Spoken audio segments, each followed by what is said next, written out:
ഞാനിവിടെ വന്നിട്ടുള്ളത് വളരെ ടേസ്റ്റിയും സിമ്പിളും ആയിട്ടുള്ള ഒരു സ്നാക്കായിട്ടാണ്. പഴംപോള എങ്ങനെ തയ്യാറാക്കിയെടുക്കുന്നതെന്ന് നോക്കാം. വളരെ സിമ്പിളാണ് ഈ ഒരു പഴംപോള തയ്യാറാക്കിയെടുക്കാൻ വേണ്ടിയിട്ട്. അതിനുവേണ്ടി ഞാനിവിടെ കുറച്ചധികം പഴുത്ത 2 നേന്ത്രപ്പഴം എടുത്തിട്ടുണ്ട്. അത് ഇതുപോലെ നമുക്ക് ചെറിയ പീസാക്കി കട്ടാക്കി എടുക്കാം. ഒരുപാട് കനം കുറച്ച് കട്ട് ചെയ്യും വേണ്ട, ഒരുപാട് കനം കൂടിയും കട്ട് ചെയ്തെടുക്കേണ്ട. ഒരു മീഡിയം രീതിയിൽ കട്ട് ചെയ്തെടുത്താൽ മതിയാകും.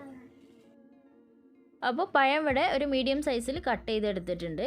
ഇനി ഒരു മിക്സിയുടെ ജാർ എടുക്കാം. മിക്സിയുടെ ജാറിലോട്ട് ഒരു 3 കോഴിമുട്ട പൊട്ടിച്ചൊഴിക്കാം. ഇനി ഞാനിതിലോട്ട് ഒരു 3 ടേബിൾ സ്പൂണോളം പഞ്ചസാര ചേർത്ത് കൊടുക്കുന്നുണ്ട്. പഴം അത്യാവശ്യം മധുരമുള്ള പഴം ആയതുകൊണ്ട് ഒരുപാട് ചേർത്ത് കൊടുക്കുന്നില്ല. പിന്നെ ഇതിലോട്ട് ഒരു 3 ഏലക്കായ ഇട്ട് കൊടുക്കാം. അതുപോലെ ഞാൻ ഇതിലോട്ട് ഒരു 2 ടേബിൾ സ്പൂണോളം പാൽപ്പൊടി ചേർത്ത് കൊടുക്കുന്നുണ്ട്. ഓപ്ഷണലാണ്, ഉണ്ടെങ്കിൽ ചേർത്ത് കൊടുത്താൽ മതിയാകും. ഈ ഒരു പാൽപ്പൊടി ചേർത്ത് കൊടുക്കുമ്പോൾ വേറൊരു നല്ലൊരു ടേസ്റ്റ് കിട്ടും.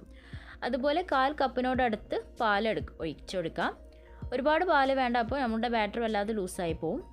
അപ്പോൾ നന്നായിട്ടൊന്ന് അടിച്ചെടുക്കണം.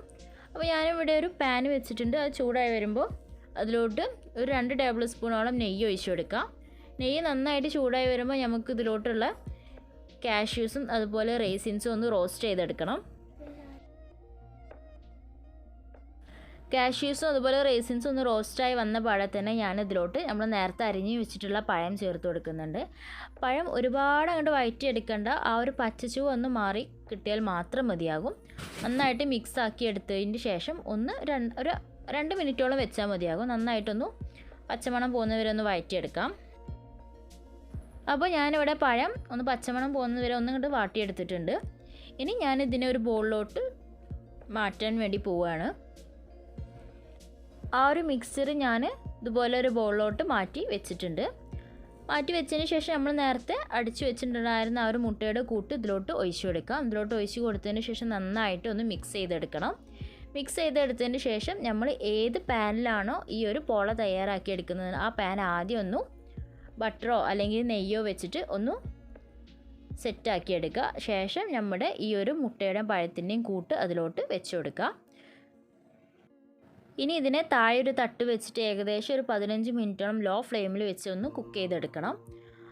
ഇതിപ്പോൾ ഒരു 15 മിനിറ്റ് കഴിഞ്ഞതിന് ശേഷം നമുക്കൊന്ന് തുറന്ന് നോക്കുമ്പോൾ കാണാൻ പറ്റും ഒന്ന് സെറ്റായി വന്നിട്ടുണ്ട്. അപ്പോൾ ഞാനിതിനെ വേറൊരു പാനിൽ കുറച്ചൊന്ന് ബട്ടർ ഒന്ന് ഗ്രീസ് ചെയ്ത് കൊടുത്തതിന് ശേഷം ഒന്ന് ഫ്ലിപ്പ് ചെയ്തിട്ട് കൊടുത്തിട്ടുണ്ട്. ഫ്ലിപ്പ് ചെയ്തിട്ട് കൊടുത്ത് ഒരു 2 മിനിറ്റ് ഒന്ന് മീഡിയം ഫ്ലെയിമിലിട്ട് ഒന്ന് കുക്ക് ചെയ്തെടുക്കാം.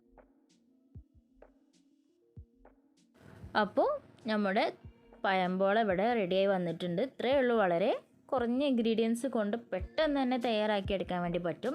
രാവിലെ ബ്രേക്ക്ഫാസ്റ്റിനോ അതല്ലെന്നുണ്ടെങ്കിൽ നമുക്ക് ഇഫ്താറിന് സ്നാക്കായിട്ടോ അതും അല്ലാന്നുണ്ടെങ്കിൽ നമുക്ക് വൈകിട്ടേക്ക് മക്കൾക്കൊക്കെ കൊടുക്കാൻ വേണ്ടിയിട്ട് പറ്റിയ നല്ലൊരു ഹെൽത്തി ആയിട്ടുള്ളൊരു സ്നാക്കാണ്. എല്ലാവരും ട്രൈ ചെയ്ത് നോക്കുക. വളരെ സിമ്പിളാണ്. ഇതുവരെ എൻ്റെ ചാനൽ സബ്സ്ക്രൈബ് ചെയ്തിട്ടില്ലെങ്കിൽ സബ്സ്ക്രൈബ് ചെയ്യാനും ലൈക്ക് ചെയ്യാനും കമൻറ്റ്സ് അറിയിക്കാനും വേണ്ടി മറക്കരുത്. താങ്ക്